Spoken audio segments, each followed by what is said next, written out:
Everybody wants to see their favorite things adapted into movies, whether that be books, animated TV shows, or video games. It's natural to want to see the things that you love turn into movies, but I think there's one universal truth that everyone can agree on, and that's that video game movies suck. They've always sucked. It feels like they always will suck. But why do they suck? And do they have to suck? Well, I'm Josh from Just Mash.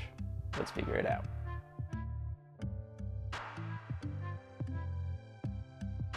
Now, you would think that the cross from video games to movies would be an easy transition because they're both forms of visual storytelling. But to me, they are entirely different forms of visual storytelling with different intents and experiences.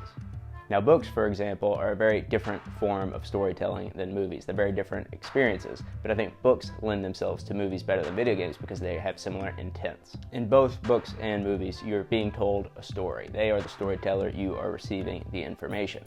With video games, however, you are an active participant in the story. You control the camera, you make decisions for your character, you determine how fast or how slow the pace is, and in some video games, you determine the outcome of the story with your decisions. I think this is why video game movies never work, because the experience is too different. Watching your favorite video game as a movie completely removes your agency as a participant in the story. You've gone from the director of the story to now a passive viewer of the story. What you want to do doesn't matter. The way that you would control the character doesn't matter. It's all been determined for you. Your intentions don't matter, you get to make no decisions, the pace of the story is determined by someone else, you don't get to decide what badass move you want to use to kill the boss, none of that matters. And of course, the two most important things about video games are the story and the gameplay, but now half of the most important part of that experience has been removed. The fondness that you have for looking back on the video games that you've played, that aspect of why you like it is now gone. So now the only real hope that you can have for a video game movie to be good is if the story is good. To me though, video game stories are written for video games. They are almost unadaptable to movies. The narratives written for video games are based off the intent of video games. To adapt them for a movie would be to remove the intent of those stories. Stories for video game are written in an episodic, mission-oriented, point A to point B type of storytelling.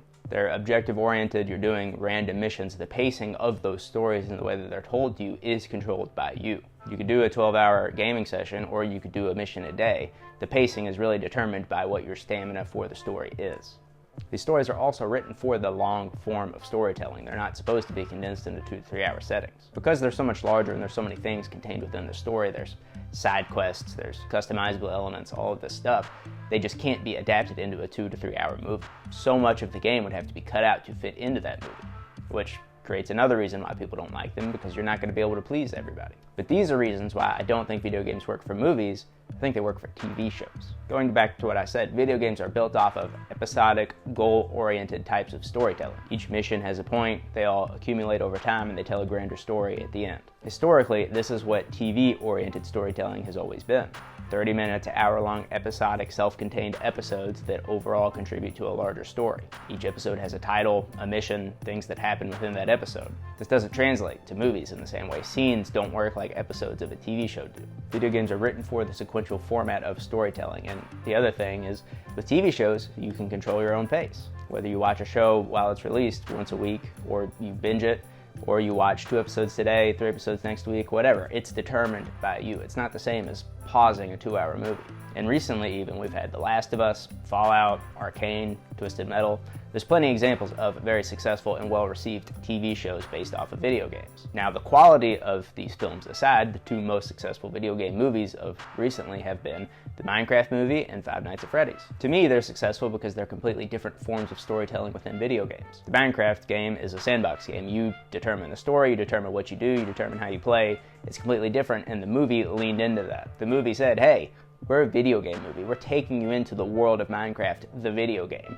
You're not just Steve, though. It's a completely different thing. They tried to craft the experience of that film as if you were playing the game. They showed you game elements and gameplay mechanics and showed you how they work in the real world. The gameplay at Five Nights at Freddy's is as simple as it could possibly be. The idea of gameplay mechanics don't really exist in that game. That game is based off the lore. It's based off the narrative. It's based off the storytelling of the characters and the history within those characters. So for a video game movie of Five Nights at Freddy's to work, it doesn't have to be a guy sitting in a chair looking at cameras and doors. It has to be about the characters. And with how popular the lore of Five Nights at Freddy's has gotten, it makes sense that the fans of those games love the movie so much because that's what the movies were about. To me, to make a good video game movie, you have to completely embrace what video games are. Because of that, I think there's actually one genre of video game that works best for movies, and that's fighting games. Of course, the story is there for fighting games, but not everybody plays them. The ultimate point of fighting games is picking a character that you like with a skill set you like that looks cool and having them beat the crap out of other characters.